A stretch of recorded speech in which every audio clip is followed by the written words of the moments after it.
Hello दोस्तों, हमारा नाम हिमांशु ब्रह्मण्या है और आपके चैनल का नाम है हिमांशु ब्रह्मण्या स्टडी पॉइंट। आइएगा स्टार्ट करते हैं पॉलिटी, ठीक है ना। संविधान, भारतीय संविधान और राज्य व्यवस्था, है ना। ठीक है, देखिएगा जो नए व्यूवर्स हैं जिन्होंने हमारे चैनल को सब्सक्राइब नहीं किया है तो वो हमारे चैनल को सब्सक्राइब कर ले और बेल आइकन ऑन कर ले, ठीक है। और भैया वीडियो को ज्यादा से ज्यादा शेयर किया करें, ठीक है। आ रही है बात समझ में। और वीडियो अच्छी लगे तो उसे लाइक कर देना। देखिएगा आप यूपीएससी का पढ़ रहे हैं, है ना।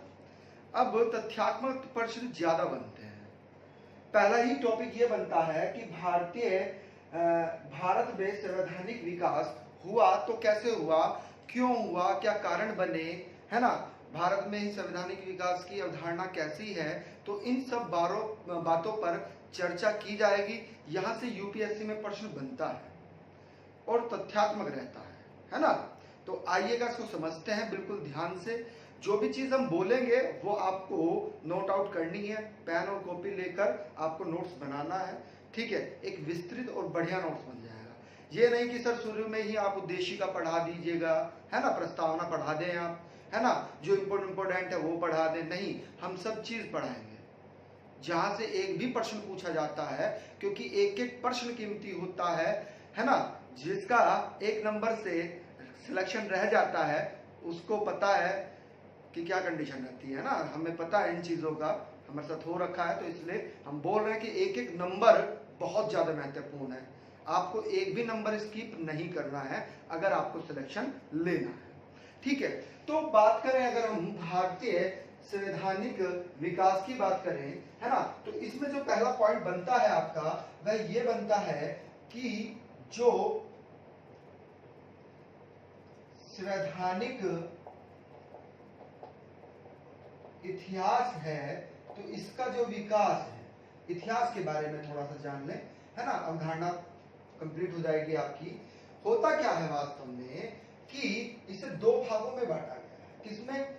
दो भाग को उसको किसमें? एक तो ईस्ट इंडिया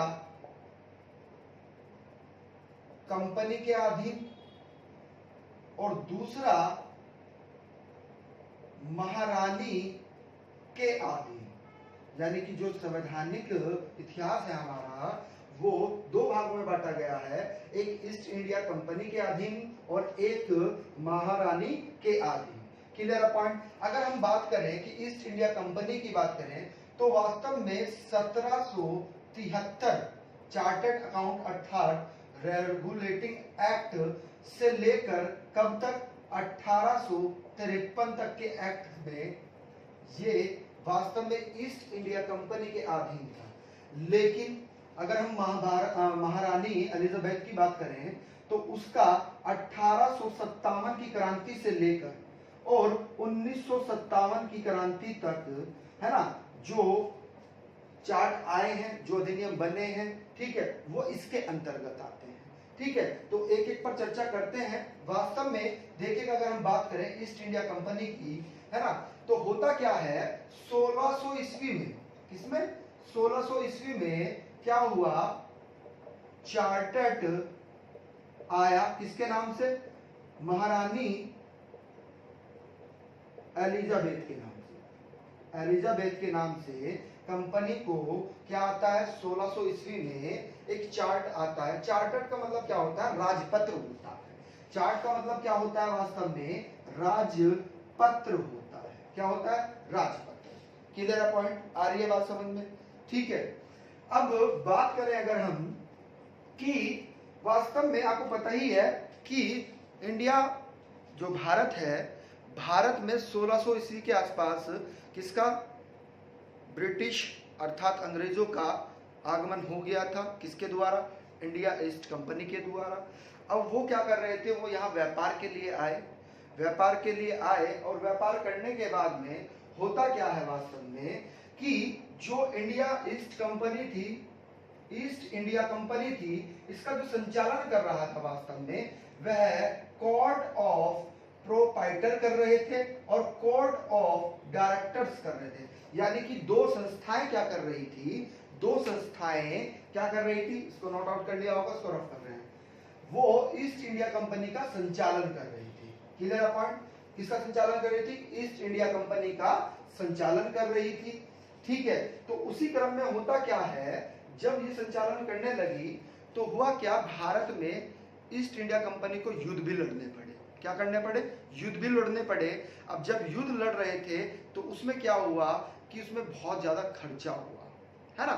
सिंपल सी बात है, आप क्या करते हैं जब किसी से युद्ध करते हैं तो आपको जान मान हानि दोनों होती है। जान की भी हानि होती है और माल की भी हानि होती है, अर्थात धन की भी हानि होती है। तो इसी क्रम में क्या हुआ, ईस्ट इंडिया कंपनी को युद्ध लड़ने पड़े। कर्नाटक के युद्ध हुए, कर्नाटक के भी 2 या 3 युद्ध हुए हैं, वो लड़ने पड़े। ठीक है, प्लासी का युद्ध हुआ, कब हुआ? 1757 में हुआ। ठीक है, आप इन्हें हिस्ट्री में भी पढ़ेंगे, है ना। कुछ फैक्ट ऐसे हैं जो आपको हिस्ट्री में भी मिलेंगे, क्योंकि आप क्या पढ़ रहे हैं, आप वास्तव में संवैधानिक विकास का इतिहास पढ़ रहे हैं, है ना, कि कैसे इतिहास में विकास हुआ इसका, संविधान का। ठीक है, तो प्लासी का युद्ध हुआ, बेदरा का युद्ध हुआ 1759 में, वनडिवास का युद्ध हुआ इसमें 1760 में, बक्सर का युद्ध हुआ 1764 में, मैसूर का प्रथम युद्ध हुआ 1767 से 1759 के बीच में। ठीक है ना, आ रही है बात। तो जब ये युद्ध हुए तो यहां पर क्या हुआ, वास्तव में जान और माल अर्थात धन दोनों की क्या कंडीशन हुई? हानि। दोनों में क्या हुई? हानि। यानी कि स्थिति यह पहुंच गई कि हो क्या रहा था, स्थिति यह पहुंच गई कि कंपनी घाटे में जाने लगी। क्या होने लगी? कंपनी घाटे में जाने लगी। तो जिसके कारण क्या हुआ कि देखिएगा, होता क्या है, भ्रष्टाचार बढ़ा। भ्रष्टाचार कैसे बढ़ता है? अब हमारी कोई कंपनी है, अब हम कंपनी में हमने माल बनाया और बनाने के बाद में, है ना, हमने क्या किया, व्यापार बाजार में गए और व्यापारी जो है, तो व्यापारी, उनको हमने सामान दिया।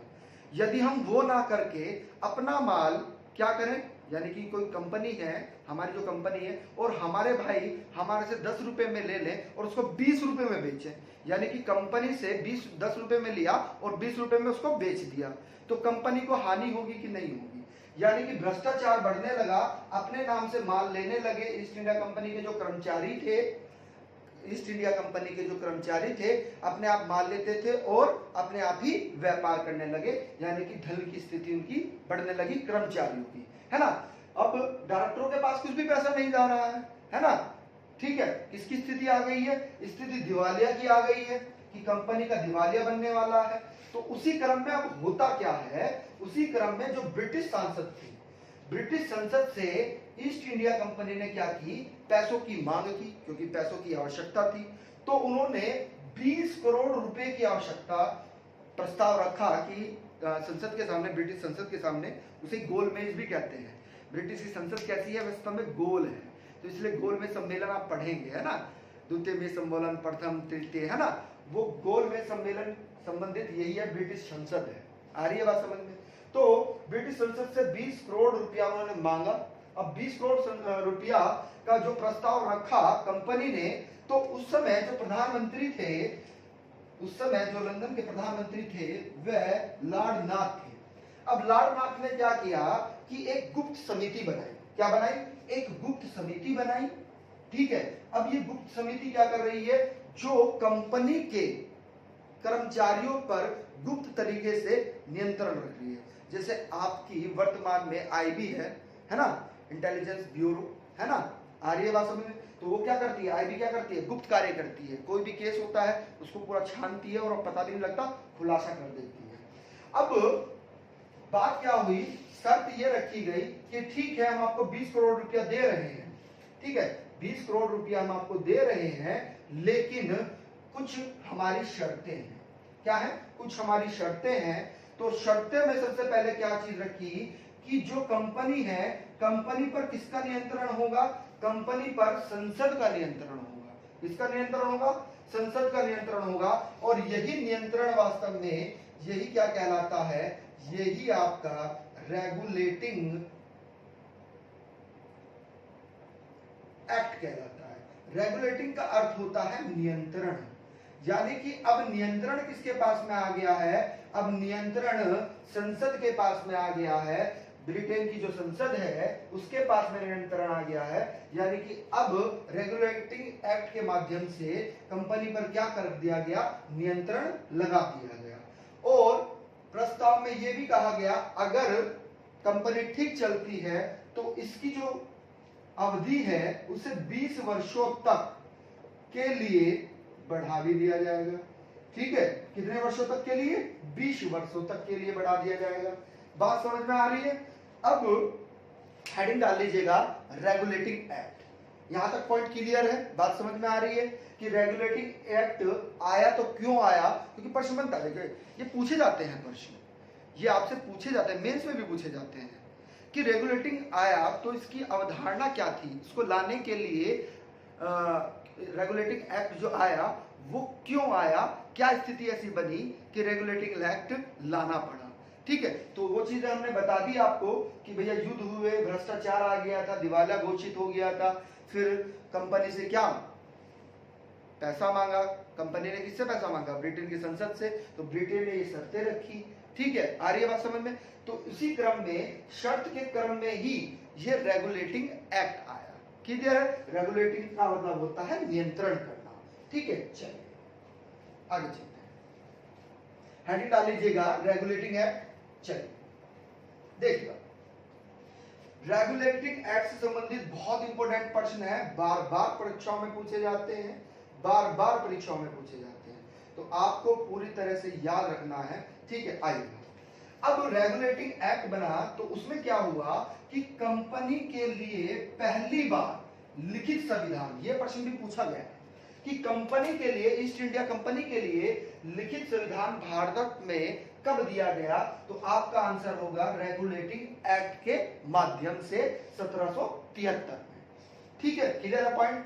अब जो शासन था, शासन की समस्त शक्तियां, वह सैनिक शक्तियां, वह सिविल शक्तियां, गवर्नर जनरल, ठीक है, गवर्नर जनरल वह उसके परिषद के पास में रखी गई।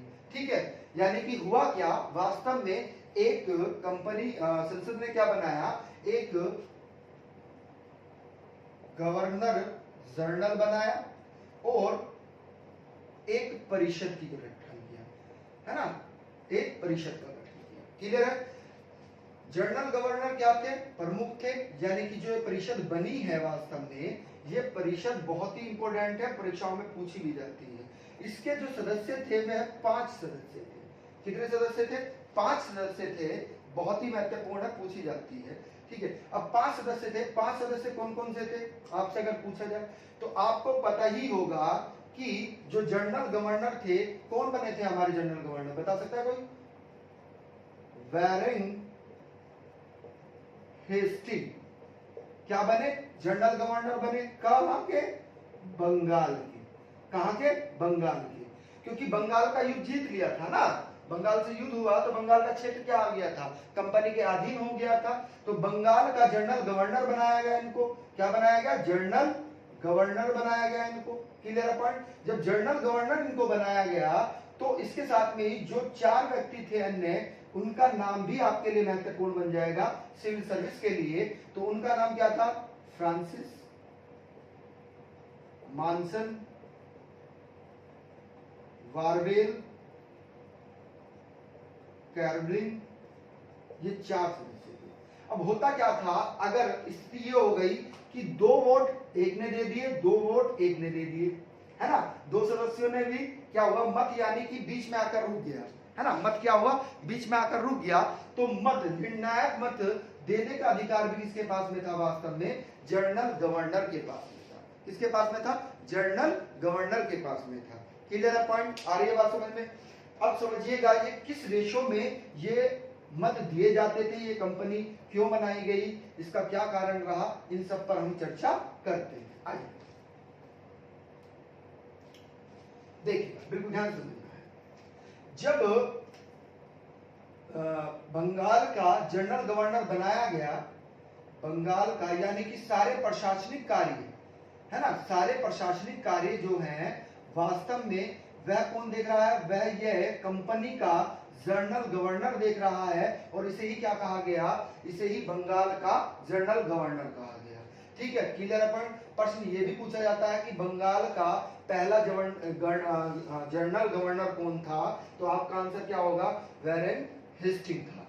दूसरी प्रकार से प्रश्न ये पूछा जाता है कि भारत का पहला जनरल गवर्नर कौन था, तो पहला जनरल गवर्नर बंगाल का ही जनरल गवर्नर था जिसका नाम वैरेन हेस्टिंग था। क्लियर है पॉइंट। बाद में क्या हुआ, बाद में से बंबई, क्योंकि वर्तमान में मुंबई कहते हैं, उस समय बंबई कहते थे, बंबई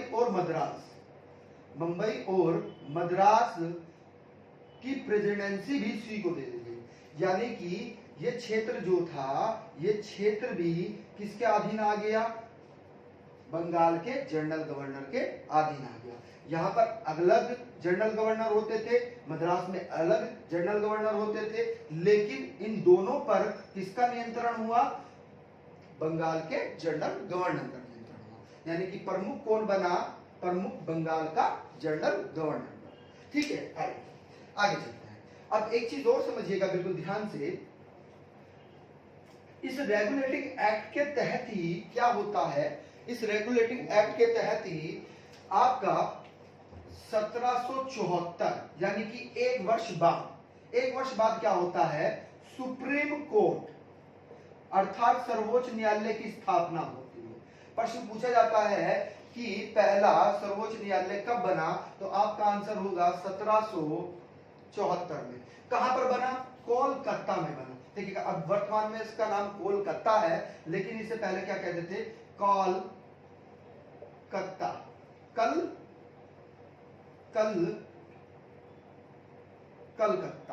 क्या कहते थे, कलकत्ता कहते थे। पॉइंट क्लियर है, यहां तक बात समझ में आ रही है, क्या कहते थे, कलकत्ता कहते थे। क्लियर है, पॉइंट आ रही है बात समझ में। चलिए, कभी बड़ा लिख देते हैं, कभी छोटा लिख देते हैं, कंफ्यूजन नहीं होना चाहिए। ठीक है, अब होता क्या था वास्तव में, इसे दूसरा नाम भी दिया गया है, इसे आप अभिलेख न्यायालय भी कह सकते हैं। ये अभिलेख न्यायालय भी था। प्रश्न को बिल्कुल ध्यान से समझिएगा, सुप्रीम कोर्ट वाले में कंफ्यूज नहीं होना है। ठीक है, इसे अभिलेख न्यायालय भी कहते हैं, इसे भारत का पहला सुप्रीम कोर्ट भी कहते हैं, है ना। आ रही है बात समझ में। लेकिन अगर कहें कि वास्तव में जो सुप्रीम कोर्ट बना, हमारा सर्वोच्च न्यायालय बना, आपको पता ही है, वो 1937 में बना, और कहां बना, दिल्ली में बना। कहां बना, दिल्ली में बना। पॉइंट क्लियर है, कहां बना, दिल्ली में बना। तो अगर आपसे प्रश्न पूछा जाए कि पहला आ जाए, पहला सुप्रीम कोर्ट कहां पर बना, तो पहला सुप्रीम कोर्ट आपका कोलकाता में बना। ठीक है, 1774 में। अगर पूछा जाए कि सुप्रीम कोर्ट की स्थापना कब की गई, तो सुप्रीम कोर्ट, दोनों शब्दावलियों में अंतर है, सुप्रीम कोर्ट की स्थापना 1937 में दिल्ली में की गई। ठीक है, क्लियर है पॉइंट, आ रही है बात, दोनों में अंतर समझ गए होंगे। ठीक है, अब होता क्या है, वास्तव में यहां पर दो चीजें होती हैं। इस के तहत ही दो कार्य हुए, बोर्ड ऑफ डायरेक्टर्स भी हुए, है ना। क्या हुए, बोर्ड ऑफ डायरेक्टर्स, जो हमने अभी आपको बताया, परिषद बनी तो उसे क्या कहा गया, बोर्ड ऑफ डायरेक्टर्स कहा गया। क्या कहा गया, बोर्ड ऑफ डायरेक्टर्स कहा गया। पॉइंट क्लियर है, यहां तक बात समझ में आ रही है। चलिएगा, अब एक चीज और समझिएगा कि रेगुलेटिंग एक्ट से संबंधित ये महत्वपूर्ण तथ्य थे। ठीक है, इससे आगे आपको दो चीजें और समझनी है। क्या समझनी है, आपको हम बताएंगे 1784 का एक्ट क्या था। ठीक है, आ रही है बात समझ में। उसके बाद में 1793 का एक्ट क्या था, 1813 का एक्ट क्या था। लेकिन इससे पहले एक चीज समझ लीजिएगा, इससे पहले एक चीज आप और समझ लीजिएगा जो बहुत ही ज्यादा महत्वपूर्ण है, क्योंकि 1773 के रेगुलेटिंग एक्ट से ही वह जुड़ी हुई है ना। किससे जुड़ी हुई है, 1773 के रेगुलेटिंग एक्ट से ही वह जुड़ी हुई है। इसलिए आपको यहां पर इसको समझना बहुत ज्यादा जरूरी है। क्यों, समझिएगा, क्योंकि 1773 में हुआ क्या, उस समय जब लंदन अर्थात इंग्लैंड के प्रधानमंत्री कौन थे, यह प्रश्न भी पूछा जाता है, बहुत ही महत्वपूर्ण है, बार बार परीक्षाओं में इससे प्रश्न बनते हैं। ठीक है, हुआ क्या कि एक एक्ट आता है, उस एक्ट को कहते हैं हम एक्ट ऑफ